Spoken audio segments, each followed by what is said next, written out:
당신은 지금까지 단 한 번도 법을 당신 자신에게 적용해 본 적이 없습니다. 당신이 들었던 그 많은 가르침들, 그 옳은 말씀들을 모두 남에게 던지는 칼로만 사용해 왔습니다. 그래서 당신의 집이 평화롭지 않은 겁니다. 오늘은 그 이유를 말씀드리겠습니다. 혹시 당신도 이런 적 있지 않으십니까? 좋은 법문을 듣고 나오면서 머릿속에 떠오르는 사람이 있었던 적. 아, 이 말씀을 우리 남편이 들었으면 우리 며느리가 이걸 알아야 하는데, 이렇게 생각하신 적 말입니다. 그 순간 감로수 같던 법문이 당신 손에서 빗으로 변합니다. 많이 견디셨지요. 세월 속에서, 관계 속에서, 말 한마디 한마디 속에서. 하지만 견딘 만큼 쌓인 것은 평안이 아니라 오래 묵은 분노였을 겁니다. 남편의 그 말투 때문에, 시어머니의 그 잔소리 때문에, 자식의 그 무관심 때문에. 그런데 말입니다. 당신이 화가 나는 진짜 이유는 그들의 말 때문이 아닙니다. 당신 안에 있는 내 기준이라는 칼날 때문입니다. 잠시 제가 오래전에 들었던 한 이야기를 해드리겠습니다. 부처님 당시에 한 비구가 있었습니다. 수행자임에도 불구하고 입에서는 늘 거친 말이 쏟아져 나왔습니다. 명령조였고 험했고 시장 한복판에서나 들을 법한 그런 말투였습니다. 다른 수행자들이 보기에 참을 수 없는 일이었습니다. 어떻게 수행자가 저런 말을 할 수 있는가? 저것은 천한 사람들이나 하는 말이지 우리가 할 말이 아니다. 비난이 쏟아졌습니다. 그리고 마침내 그 문제가 부처님께 전해졌습니다. 그런데 부처님의 반응은 사람들이 기대했던 것과 전혀 달랐습니다. 부처님께서는 그 거친 말을 하는 비구를 꾸짖지 않으셨습니다. 오히려 가만히 보시더니 다른 비구들에게 이렇게 말씀하셨습니다. 그를 너무 심하게 나무라지 마라. 그에게 나쁜 마음이 있어서 그런 말을 하는 것이 아니다. 그는 과거 500생 동안 천민으로 태어나 그런 말 속에서 자라왔다. 그것이 깊은 습이 되어 아무리 수행을 해도 쉽게 고쳐지지 않는 것이다. 하지만 그의 본심은 악하지 않다. 그러니 그의 말에 매이지 말고 그의 마음을 보라. 여기서 잠깐 멈춰 서 보십시오. 보통 사람들은 이렇게 생각합니다. 아니, 부처님이라면 그 사람을 불러서 야, 내 말 좀 고쳐라. 그게 무슨 수행자의 말이냐. 이렇게 야단을 치셔야 하는 거 아닌가. 하지만 부처님은 그러지 않으셨습니다. 왜일까요? 부처님께서는 알고 계셨습니다. 문제는 거친 말을 하는 그 사람에게 있는 것이 아니라 그 말을 듣고 분노하는 사람들에게 있다는 것을. 거친 말은 그저 거친 말일 뿐입니다. 하지만 그것을 수행자답지 않다, 천하다, 용납할 수 없다 하고 판단하는 순간 고통이 시작되는 겁니다. 당신도 그렇지 않습니까? 남편의 그 말투, 30년, 40년을 들어왔지만 여전히 귀에 거슬립니다. 왜 저렇게 밖에 말을 못하나? 좀 부드럽게 말하면 안 되나? 시어머니의 잔소리도 마찬가지입니다. 나이가 들수록 더 심해지네. 가만히 좀 계시지. 왜 이것저것 다 참견을 하시나? 하지만 솔직하게 물어보겠습니다. 그들이 변하지 않는 이유가 변할 수 없기 때문이라면 어떻게 하시겠습니까? 70년, 80년을 그렇게 살아온 사람에게 말 좀 바꿔라고 하는 것은 바위더러 물이 되어라고 하는 것과 같습니다. 그런데 우리는 평생 그것을 요구하며 살아왔습니다. 이것이 바로 고통의 근원입니다. 불교에서는 이것을 집착이라 부릅니다. 내 기준에 맞게 세상이 변해야 한다는 집착. 남편은 이래야 하고 시어머니는 저래야 하고 자식은 이래야 한다는 내 안의 틀. 그 틀에서 벗어난 모든 것들이 당신을 괴롭힙니다. 하지만 세상은 당신의 기준대로 움직이지 않습니다. 남편은 남편대로, 시어머니는 시어머니대로, 자식은 자식대로 살아갈 뿐입니다. 문제는 그들이 아니라 그들을 내 틀에 맞추려는 당신의 소나기입니다. 그 소나기를 천천히 펴보십시오. 손바닥이 시원합니다. 한 분이 상담을 오셨습니다. 스님, 시어머니 때문에 힘들어 죽겠어요. 어떻게 힘드십니까? 잔소리가 너무 많아요. 가끔 오시는데도 오시면 온통 잔소리뿐이에요. 음식은 왜 이렇게 짜냐? 옷은 왜 이렇게 입히냐? 살림은 왜 이 모양이냐? 차라리 오셔서 밥만 드시고 주무시다 가시면 좋겠는데 꼭 한마디씩 하시니까 스트레스가. 그분의 마음이 이해는 됩니다. 하지만 그분은 시어머니를 나무토막이나 보릿자루처럼 생각하고 계셨습니다. 살아있는 생명으로 보는 게 아니라 물건으로 보고 계셨던 겁니다.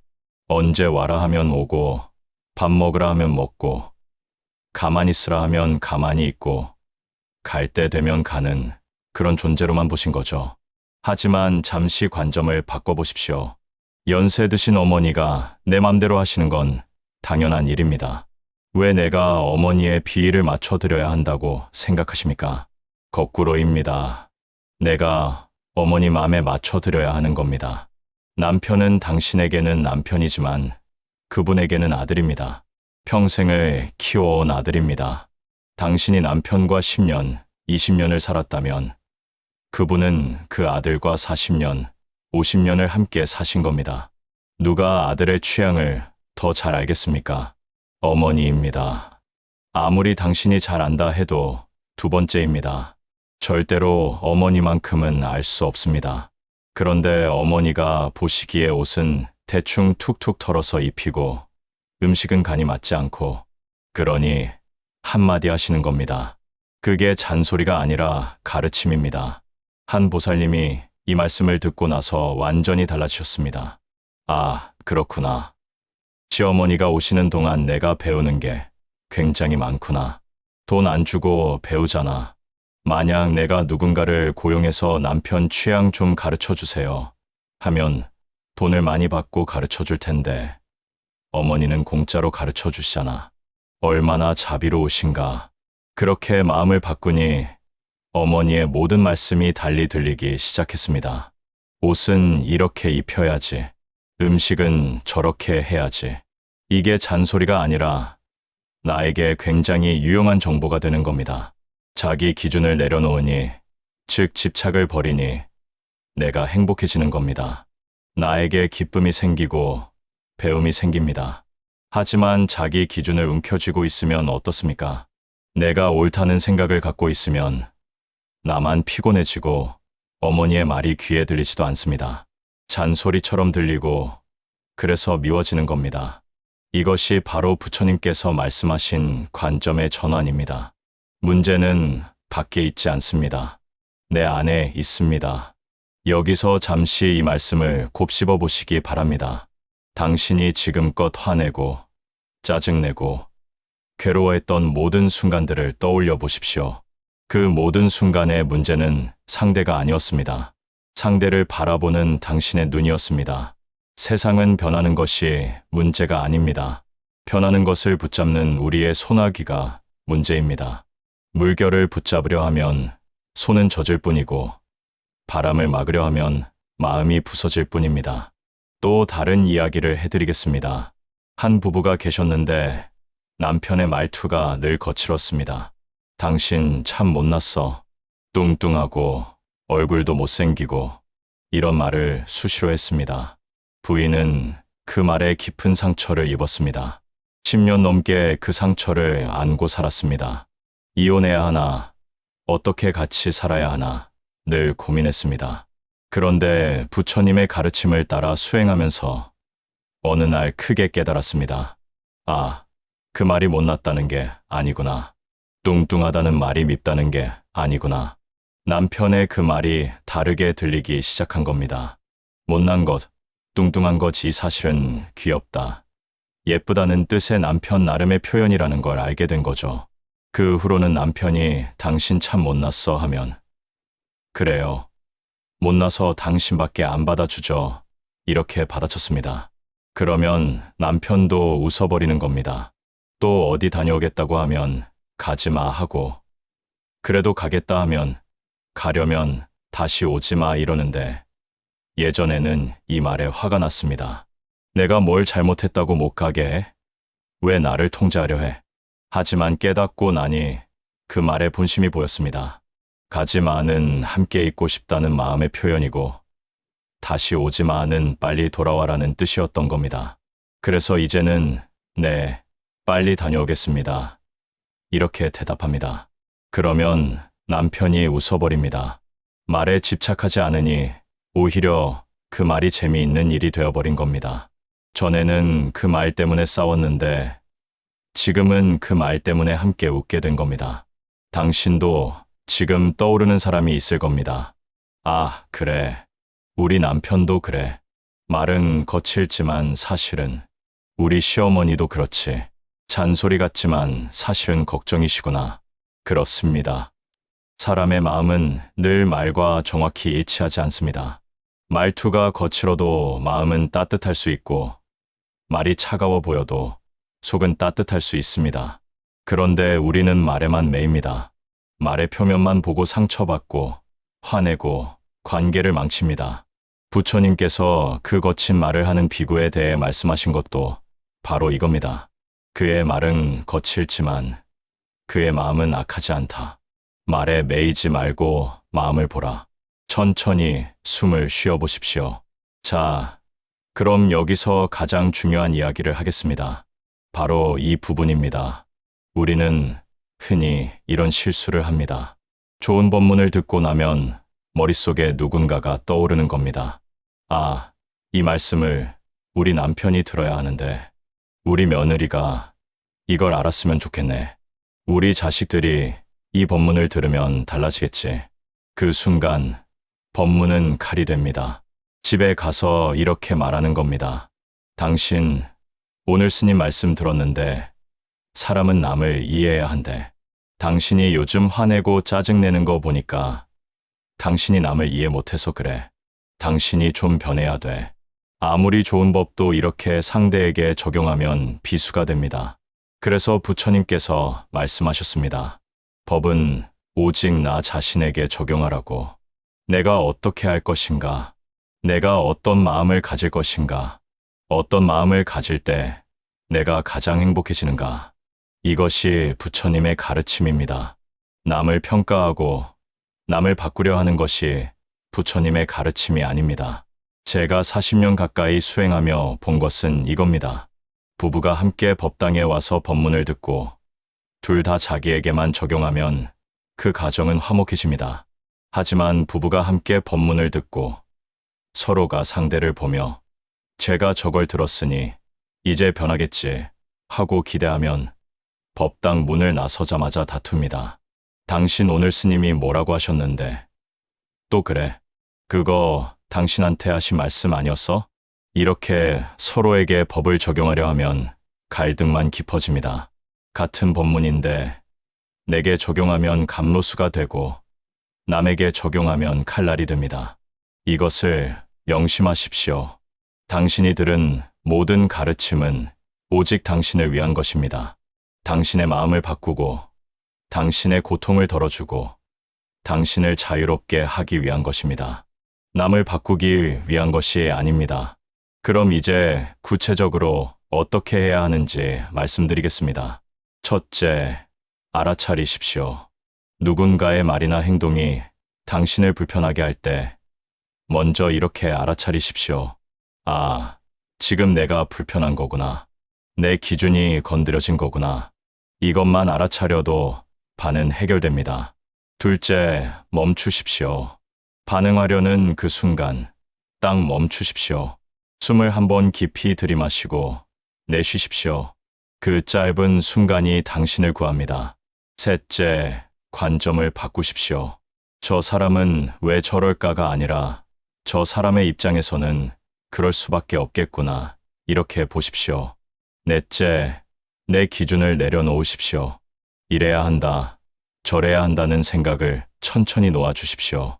꽉 쥔 주먹을 펴듯이 이 네 가지만 기억하십시오. 알아차림, 멈춤, 관점 전환, 내려놓음.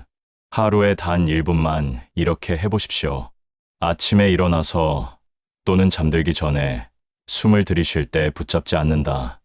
내쉴 때 놓아준다.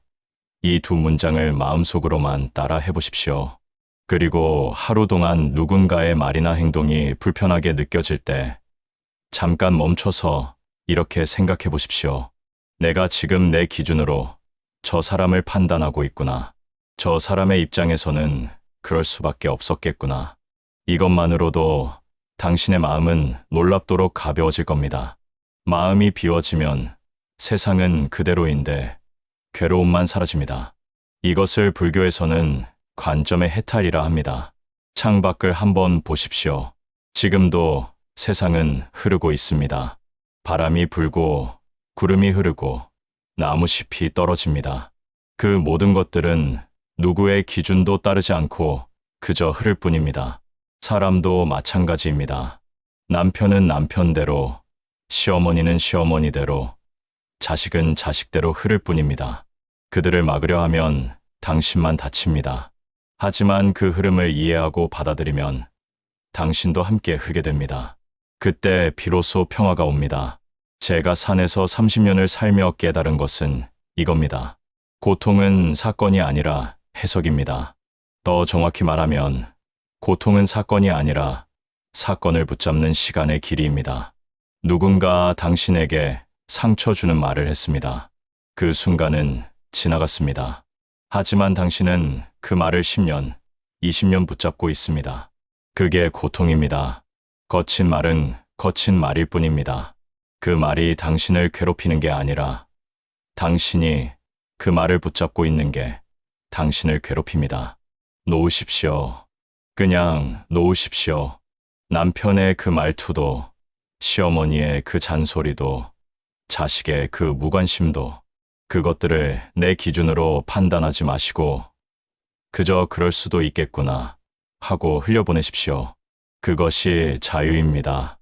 마음은 항상 없어진 것에 머물고 있는 것은 보지 못합니다. 그래서 고통이 지속됩니다. 남편이 당신 곁에 있는데도 당신은 부드러운 말투가 없다고 괴로워합니다. 시어머니가 당신을 걱정해서 말씀하시는데도 당신은 조용함이 없다고 힘들어합니다. 없는 것을 붙잡지 마시고 있는 것을 보십시오. 함께 있음을, 살아있음을, 여전히 관심을 가져주고 있음을, 그것만으로도 감사할 일입니다. 여기까지 들으시면서 어떤 생각이 드셨습니까? 혹시 지금도 머릿속에 누군가가 떠오르고 계신가요? 이 말씀을 그 사람이 들었으면 하는 생각이 드신다면 그 생각을 지금 바로 내려놓으십시오. 이 법문은 그 사람을 위한 것이 아닙니다. 오직 당신을 위한 것입니다. 당신이 편안해지기 위한 것입니다. 당신이 자유로워지기 위한 것입니다. 마지막으로 이것만 기억하십시오. 당신의 괴로움은 세상이 주는 것이 아닙니다. 마음이 과거를 붙잡는 방식 때문에 생기는 것입니다. 그 손을 펴십시오. 천천히, 부드럽게. 그러면 보입니다. 놓으면 비로소 보이는 길이 있습니다. 그 길은 늘 당신 앞에 있었습니다. 다만 꽉 쥔 주먹 때문에 보지 못했을 뿐입니다. 당신은 이미 충분히 견뎌왔습니다. 충분히 애써왔습니다. 이제는 조금 내려놓을 때입니다. 완벽한 남편, 완벽한 시어머니, 완벽한 자식을 만들려는 그 노력을 내려놓으십시오. 그들은 그대로도 괜찮습니다. 당신도 그대로 괜찮습니다. 다만 관점만 바꾸면 됩니다. 내 기준만 조금 내려놓으면 됩니다. 그러면 같은 세상인데 전혀 다른 세상이 보입니다. 같은 사람들인데 전혀 다른 사람들이 보입니다. 이것이 부처님께서 말씀하신 마음이 바뀌면 세상이 바뀐다는 가르침입니다. 오늘부터 시작해 보십시오. 아주 작은 것부터. 남편의 한마디, 시어머니의 한마디를 내 기준으로 듣지 말고 그 사람의 마음으로 들어보십시오. 그러면 놀라운 일이 일어날 겁니다. 30년, 40년을 함께 살았지만 처음 보는 그 사람의 진심이 보일 겁니다. 거친 말투 뒤에 숨어있던 따뜻한 마음이, 잔소리 속에 담긴 깊은 걱정이, 그때 당신은 깨닫게 될 겁니다. 문제는 그 사람이 아니었다는 것을, 문제는 늘 나였다는 것을. 하지만 그것은 자책이 아닙니다. 그것은 자유입니다. 왜냐하면 내가 문제였다면 내가 바꾸기만 하면 되니까요. 남을 바꿀 필요가 없으니까요. 얼마나 간단합니까? 얼마나 자유롭습니까? 놓는 순간 이미 자유입니다. 마음이 밝으면 세상도 환해집니다. 당신의 고통은 당신 잘못이 아니었습니다. 다만 몰랐을 뿐입니다. 이제 알았으니 비우기만 하면 됩니다. 부처님의 지혜가 당신의 마음을 비추길 바랍니다. 당신의 하루가 오늘은 조금 더 가벼워지길 바랍니다. 그리고 오늘 저녁 집에 돌아가서 만나는 그 사람을 조금 다른 눈으로 보십시오. 내 기준이 아니라 그 사람의 마음으로. 그러면 30년, 40년을 함께 살았지만 오늘 처음 만나는 것 같은 그런 신비로움을 느끼실 겁니다. 혹시 이와 비슷한 경험 있으신가요? 법을 남에게 적용하다가 오히려 갈등이 깊어진 적 말입니다. 있으시다면 댓글로 나눠주십시오. 당신의 경험이 누군가에게는 큰 가르침이 될 수 있습니다. 그리고 다음에는 어떤 고민에 대한 이야기를 듣고 싶으신지도 말씀해 주십시오. 당신의 고민이 곧 누군가의 고민이기도 합니다. 끝까지 들어주셔서 고맙습니다. 오늘 이 법문이 당신에게 작은 위로가 되었다면, 혹은 작은 깨달음이 되었다면, 좋아요를 눌러주시고 구독 버튼도 눌러주십시오. 당신의 작은 손길이 더 많은 사람들에게 이 가르침을 전하는 길이 됩니다. 오늘 하루도 고생 많으셨습니다. 부디 평안하십시오.